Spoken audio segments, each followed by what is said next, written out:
अभी पढ़ाया था हमने आपको कि वैद्युत धारा। वैद्युत धारा किसे कहते हैं? वैद्युत आवेश के प्रभाव को वैद्युत धारा कहते हैं। अब इसमें एक न्यूमेरिकल देखेंगे कि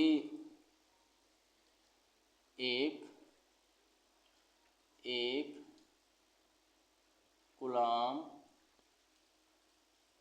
आवेश में इलेक्ट्रॉन की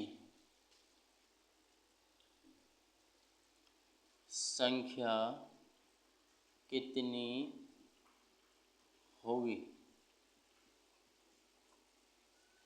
ठीक, मैंने लिखाया कि एक कूलाम आवेश में इलेक्ट्रॉन की संख्या कितनी होगी।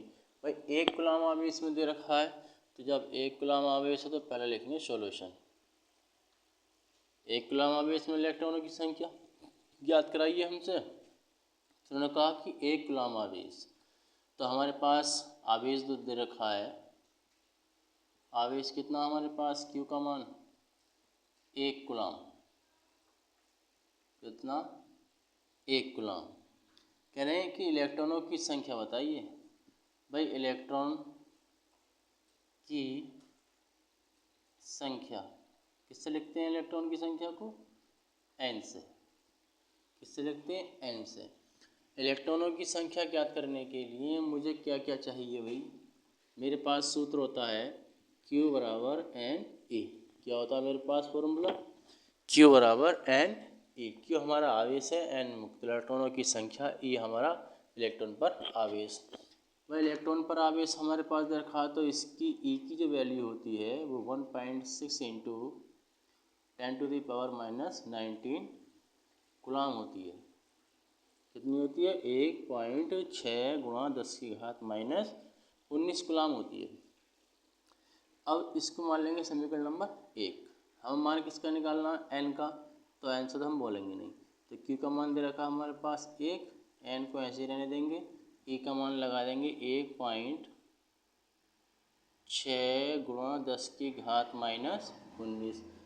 अब इसको घुमा दो पहले, 1.6 गुणा 10⁻⁻19 बराबर 1। अब इसको जो है ना 1.6 गुणा 10⁻⁻19 को 1 के नीचे में पहुँचा दो, भाग में पहुँचा दो, मतलब 1/1.6 गुणा 10⁻⁻19। यहाँ से एक पॉइंट हटा देंगे, 0 बना लेंगे, 10 हो जाएगा।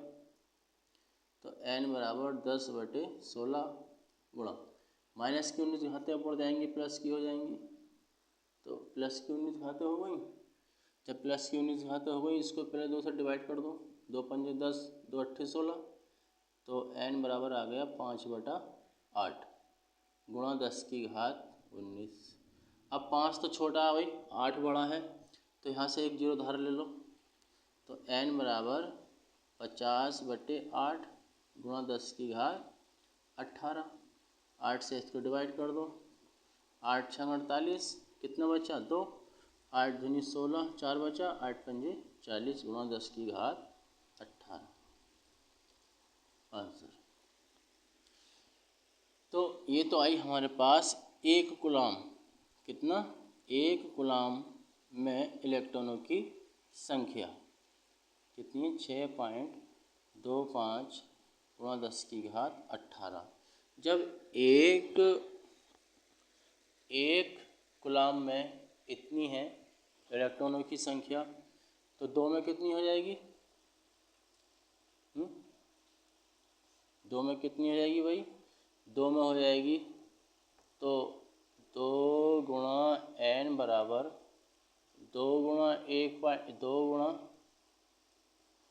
6.25 गुणा 10⁻18। इसी प्रकार से 3 में कितनी हो जाएगी? 3 गुणा 6.25 गुणा 10⁻18। 4 में कितनी हो जाएगी? 4 गुणा 10⁻25 गुणा 10⁻18। 5 में कितनी हो जाएगी? 5 गुणा 6.25 गुणा 10⁻18। अब वो कितना भी मालूम करें, मैंने कहा कि एक कूलाम आवेश में इलेक्ट्रॉनों की संख्या कितनी होती है? तो एक कूलम आवेश में हमारे पास एक कूलम दे रखा आवेश है, तो क्यू का मान 1 आ गया।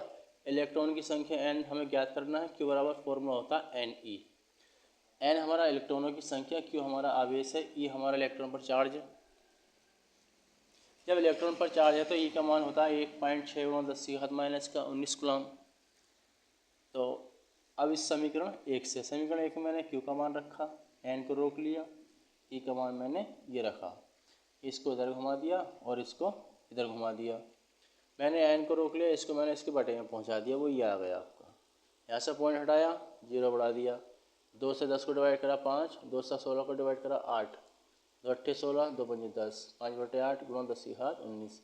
यहाँ 5 है, 8 बड़ा है तो डिवाइड नहीं होगा, भाग नहीं होगी, तो यहाँ से 1 0 हमने यहाँ पे ले लिया तो 50 हो गया। जब 8 से 50 को भाग करा तो 6.25 गुणा 10⁻18, ये एक कूलम आवेश में इलेक्ट्रॉनों की संख्या है। इसी प्रकार से यदि हम 2 3 4 में करेंगे तो जितने में हम कूलम आवेश की संख्या ज्ञात करेंगे उतने से इसकी मल्टीप्लाई कर देंगे।